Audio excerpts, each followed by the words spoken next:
Welcome to AFAX number one stop to entertainment and trending news. The prime suspect, Jacktone Odhiambo, in the murder of fashion model and LGBTQ activist Edwin Kipto, alias Chiloba, requested the court to be released on bond during his first appearance in court. Odhiambo, who is reported to be a close associate of Chiloba, said he wants to work to be able to support his family. He said his family will be unable to survive if he remains in custody. He said, "I request to be released on bond so that I can continue with my work to support my family." The court, however, declined the request. Odhiambo is among the 5 suspects arrested in connection to the murder. Among the 5 are 3 minors. Senior Principal Magistrate Richard Odenyo granted the police some 21 days to hold the suspects in order to facilitate the completion of investigations. Eldoret South DCI boss Stephen Mumba has made an application requesting the court to allow the police to detain the suspects to enable them to conclude the probe. Mumba said, "We need 21 days to complete investigations because a post-mortem exercise is yet to be done." He said the vehicle which was used to ferry and dump the body and the house where he lived had to be subjected to forensic. The case will be mentioned on January 31st, 2023. Now, can you imagine the audacity? Even after confessing, he wants to go home, he wants to be released on bond so that he can go work and fend for his family. How selfish. Where is Chiloba? Where is he to go fend for his family? What about his family? What about his family who will never see him for the rest of their lives? What about the plans and the future that he had for 2023? He is not here to see all that.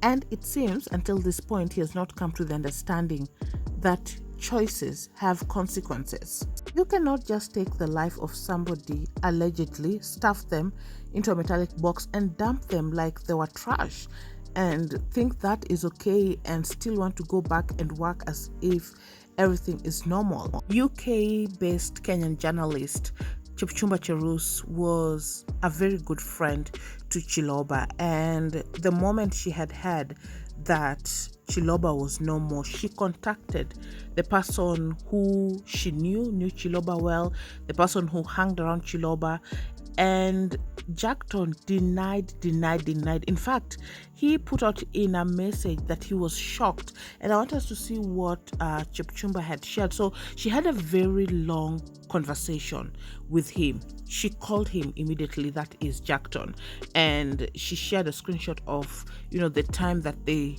talked or they spoke together. And apparently even before the police questioned him, she had already asked those tough questions to this person who is a friend, the person who was at the club on 31st celebrating with him. And as you can see, I questioned you before the authorities did. I'm certain you now understand why I'm a journalist. 6 toughest, worst minutes of your life. If you took away Edwin's life, you're going to rot behind bars for the entire of your existence, and may his spirit haunt you forever. Chipchumba actually even shared a conversation that they had on WhatsApp after the passing, and as you can see, "I'm dying, call me." You can see the heartbreaking emoji there, and Liza responded, "It hurts, babe," and then you can see the crying emoji, "I'm still in shock." And Chipchumba wrote this with that screenshot: "After hesitating to pick my calls twice, you knew what you had done. You deserve a mob justice. F you, serial killer. Chomeni huyo huko Eldoret, jusi binadamu." Now, Chipchumba, of course, very angry, posted, on her Insta stories. This can be cited as incitement, but let's just read what she had put out. "Liza deserves a mob justice. Watu wa Eldoret, you guys need to protest. Liza achomwe, apigwe na watu kwanza, alafu achomwe. He's a serial killer." And so, of course, that is a friend that is very angry, wants justice, but also doesn't want the person who is being alleged to have committed this crime to walk scot-free. This is a person who does not deserve just to sit in jail, needs to get the same punishment as Chiloba, who will be laid to rest on Saturday. It was reported that their postmortem was to be done yesterday on Monday at the Moi Referral Hospital morgue. So I will follow that. They have not put any report in regards to that, but his family had confirmed that he will be laid to rest at Segoit village in Elgeyo Marakwet County on Saturday, January 14th. Gladys Chiri, who is a cousin to Chiloba, said they will attend the postmortem exercise and that burial arrangements were going on. She had shared with the Star that we are already working on burial plans for him at home next Saturday.